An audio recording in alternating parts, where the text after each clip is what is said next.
नमस्कार साथियों, चैनल में आपका पुनः स्वागत है। आज हम व्याकरण का एक और नया टॉपिक वाच्य पढ़ेंगे। वाच्य वाच्य का अर्थ क्या है? वाच्य शब्द का शाब्दिक अर्थ बोलने योग्य या बोलने का विषय होता है। बोलने योग्य या बोलने का विषय होता है। व्याकरण में क्रिया के विधान को वाच्य कहा जाता है। क्रिया के विधान को वाच्य कहा जाता है। लिंग, वचन और पुरुष के कारण क्रिया के रूप में जो परिवर्तन होता है, माने लिंग, वचन और पुरुष के कारण क्रिया के रूप में जो परिवर्तन होता है उसी को क्रिया का विधान या वाच्य कहा जाता है। इसका अर्थ जो अभी है वो यह है कि वाच्य में क्रिया के विधान का विषय जो है कर्ता, कर्म और भाव में से ही कोई भी हो सकता है। एक बार फिर से देखिए कि वाच्य में क्रिया के विधान का जो विषय है वह कर्ता, कर्म, भाव में से कोई भी हो सकता है। अगर कर्ता है तो कर्तृवाच्य, भाव है तो भाववाच्य और जो है कर्म है तो कर्मवाच्य। प्रायः वाक्य में इसकी प्रधानता होती है। पुरुष, लिंग और वचन में क्रिया उसी का अनुसरण करती है। जिस प्रकार का भाव उसी के अनुरूप क्रिया, जिस प्रकार का कर्म उसी के अनुरूप क्रिया। आगे जब वाक्य में क्रिया का रूप कर्ता, कर्म या भाव के अनुसार परिवर्तित होता है उसे वाच्य कहा जाता है। ये परिभाषा जो है वो ऊपर जो हमने इतना पढ़ा है उनका सार जो है वो ये है। जब वाक्य में क्रिया का रूप कर्ता, कर्म तथा भाव के अनुसार परिवर्तित होता है उसे वाच्य कहते हैं। वाच्य 3 प्रकार के होते हैं: कर्तृवाच्य, कर्मवाच्य और भाववाच्य। सबसे पहले कर्तृवाच्य। तो जब वाक्य में क्रिया का सीधा प्रभाव कर्ता पर पड़ता है उसे कर्तृवाच्य कहा जाता है। हम यूं भी कह सकते हैं कि क्रिया का लिंग, वचन कर्ता के अनुसार परिवर्तित होता है, कर्तृवाच्य कहलाता है। क्रिया का लिंग, वचन कर्ता के अनुसार परिवर्तित जब होगा तो कर्तृवाच्य। इसी चीज को और सरल तरीके से देख लेते हैं। जब वाक्य में कर्ता की प्रधानता रहती हो, कर्तृवाच्य में क्या होगी? कर्ता की प्रधानता और क्रिया के लिंग, वचन और पुरुष कर्ता के अनुसार ही आएंगे। कर्ता की प्रधानता होगी, लिंग, वचन और पुरुष तीनों ही कर्ता के अनुसार आएंगे, तब उसे कर्तृवाच्य की क्रिया भी कहा जाएगा। यहाँ क्रिया सीधे कर्ता पर ही निर्भर करती है। कर्ता अगर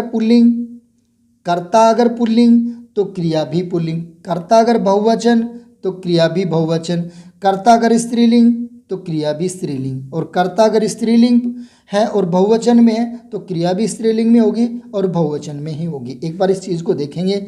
राम पुस्तक पढ़ता है तो राम जो है वह क्या हुआ?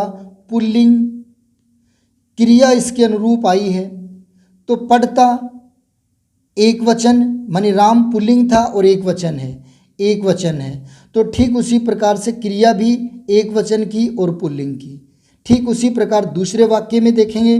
सीता गीत गाती है। सीता क्या है? स्त्रीलिंग और एक वचन, और ये जो गाती है ये भी क्या है? एक वचन और स्त्रीलिंग की ही क्रिया है। अगर इनमें हम परिवर्तित कर देंगे तो वाक्य जो है शुद्ध हो जाएगा, अशुद्ध हो जाएगा। लड़कियां खेल रही हैं, लड़कियां क्या है? स्त्रीलिंग और बहुवचन। तो खेल रही हैं, ये क्या होगा? खेल रही हैं, ये भी कैसी आई? लड़कियों के अनुरूप, पुल्लिंग में, स्त्रीलिंग में और बहुवचन में। तो इस प्रकार हम कह सकते हैं कि कर्तृवाच्य में क्या होगा कि कर्ता जैसा है क्रिया वैसी आएगी। कर्ता को अगर परिवर्तित कर देंगे, कर्ता को बदल दें, कर्ता के बदलने से क्रिया में अगर फर्क पड़ रहा है, अंतर आ रहा है, तो वह वाक्य कृतवाच्य का होगा। जैसे हम यही देखते हैं सीता गीत गाती। अगर सीता स्त्रीलिंग, इसकी जगह हम पुल्लिंग कर दें मानी राम, तो राम गीत गाती है मानी गलत हो गया। तो इसी प्रकार से कर्ता के अनुरूप क्रिया आती है, और अगर वहाँ पर कर्ता को परिवर्तित कर दिया जाए, बदल दिया जाए, तो क्रिया को भी बदलना पड़ेगा। तो ऐसे वाक्य जो हैं वो कृतवाच्य के होंगे। इसके बाद दूसरा जो है वाच्य का दूसरा भेद जो है वो कर्मवाच्य। कर्मवाच्य में जब वाक्य में कर्म की प्रधानता होती है, कृतवाच्य में कर्ता की प्रधानता थी, कर्मवाच्य में कर्म की प्रधानता। तो जब वाक्य में कर्म की प्रधानता रहती है और क्रिया के लिंग, वचन और पुरुष कर्म के अनुसार ही होंगे, इसका जो कर्मवाच्य में सारा कर्म पर आधारित होगा, तो लिंग भी कर्म के अनुसार, वचन भी कर्म के अनुसार और पुरुष भी कर्म के अनुसार ही आएंगे। और कृतवाच्य में सारा कर्ता के अनुसार ही था, जब उसे कृतवाच्य की क्रिया भी कहा जाता है। यहाँ क्रिया जो है कर्म पर निर्भर रहती है, सारी की सारी क्रिया जो है वो कर्म पर रहती है, कर्ता से इसका कोई लेना देना नहीं रहता है, कर्ता से कोई फर्क नहीं पड़ेगा। अब थोड़ा सा इसके बारे में देखेंगे कि कैसे हम पहचानेंगे और कैसे कर्मवाच्य को करेंगे। कर्ता के साथ एक तो से मिलेगा या के द्वारा विभक्ति रहती है, लगी रहती है। कर्ता के साथ से या के द्वारा विभक्ति होती है, किसमें? कर्मवाच्य में। दूसरी, ये तो महत्वपूर्ण बात हुई। एक दूसरी महत्वपूर्ण बात है मुख्य क्रिया सकर्मक होगी, जैसा कि दिया गया है वाक्य कैसा है? कर्मवाच्य। तो जब वाक्य ही कर्मवाच्य है तो कर्म का होना निहायत जरूरी है। तो क्या देखा? मुख्य क्रिया सकर्मक होगी, इसके साथ जाना क्रिया का रूप, लिंग, वचन, काल के अनुसार जुड़ा रहता है। जैसे देखें, संतोष से पुस्तक पढ़ी गई, संतोष से पुस्तक पढ़ी गई, तो से यहाँ आया हुआ, आप इसकी जगह के द्वारा भी कर सकते हैं, संतोष के द्वारा पुस्तक पढ़ी गई।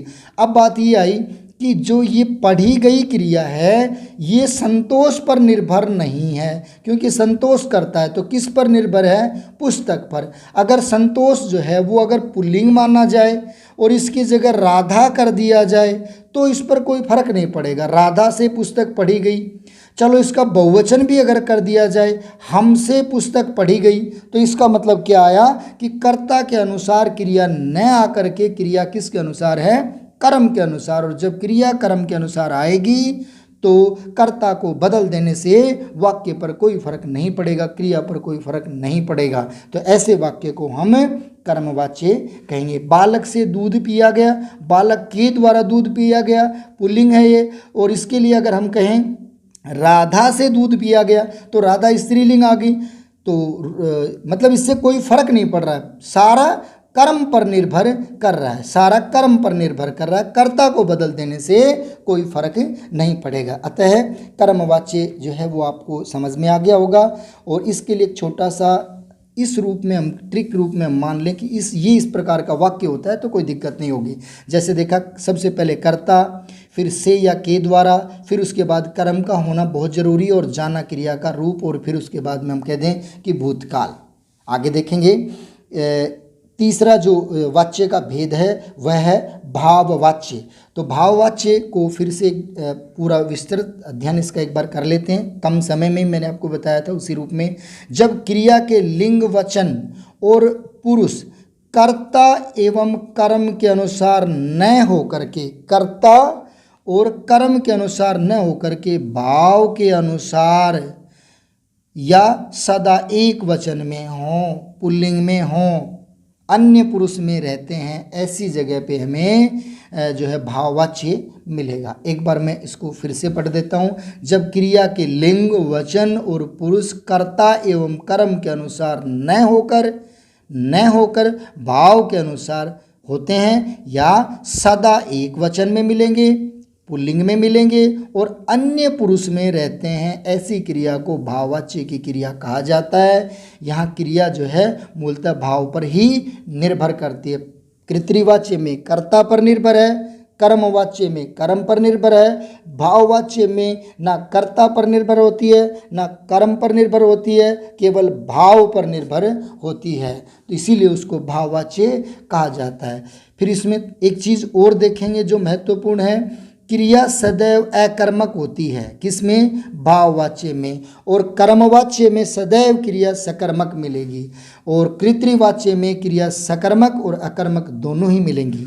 तो देखा, क्रिया सदैव एक वचन में मिलेगी, भाववाच्य में क्रिया सदैव एक वचन में मिलेगी और पुल्लिंग में मिलेगी, और इसमें नकारात्मकता का भाव भी दिखाई देता है। जैसे अभी देखेंगे, मुझसे बैठा नहीं जाता, अब इसमें कर्ता की जगह कर्म की जगह केवल भाव प्रधान है, भाव दिख रहा है यहाँ, मुझसे बैठा नहीं जाता।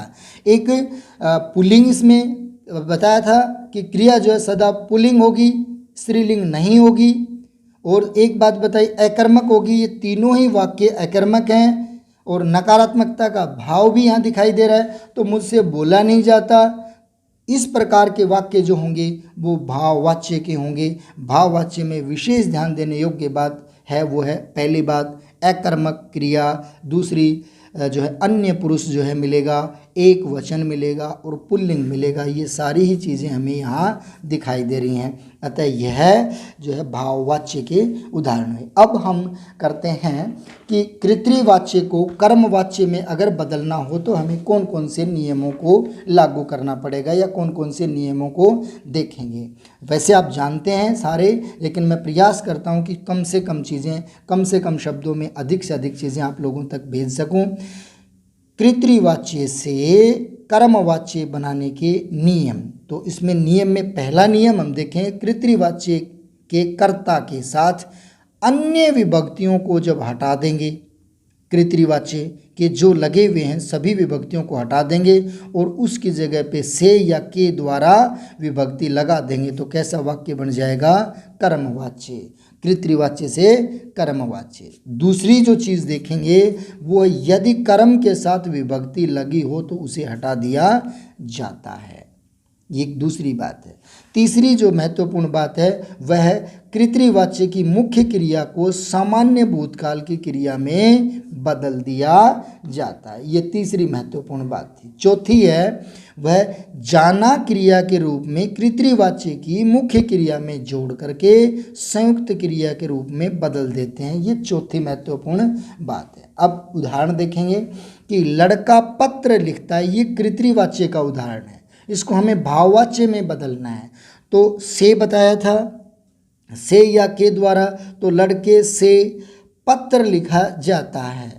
पत्र लिखा जो है भूतकाल की क्रिया और जिस काल में उसी में हम रख देंगे, तो लड़के से पत्र लिखा जाता है या लड़के के द्वारा पत्र लिखा जाता है, जिस काल में है उसी काल में रख दिया, लिखता का भूतकाल कर दिया, यहाँ लिखा जाता है। माँ ने पुत्र को सुला दिया, तो सुला दिया ये कृतवाच्य है। इसको भाववाच्य में जब बदलेंगे तो माँ के द्वारा या माँ से पुत्र को, माँ से सही नहीं बैठ रहा है यहाँ, के द्वारा, तो माँ के द्वारा पुत्र को सुला दिया गया, तो दिया गया ये भूतकाल की क्रिया थी, इसको भी हमने बदल लिया, ये जिस काल का था उसी रूप में आ गया, सुला दिया ये भूतकाल की क्रिया यहाँ आ गई। ये था कृतवाच्य को कर्मवाच्य में बदलने के कुछ नियम। अब हम दूसरे जो हैं वो देखेंगे, कृतवाच्य से भाववाच्य बनाने के नियम। तो यहाँ देखेंगे कर्ता के आगे से या के द्वारा लगा देंगे। कृतवाच्य से जब हम भाववाच्य बनाएंगे तो कर्ता के आगे से या के द्वारा, जैसा भाववाच्य में किया था ठीक उसी प्रकार से के या से या के द्वारा हम लगा देंगे, ये दोनों में समान होता है। उसके बाद में आगे की चीज़ें बदलती हैं भाववाच्य और कर्मवाच्य में।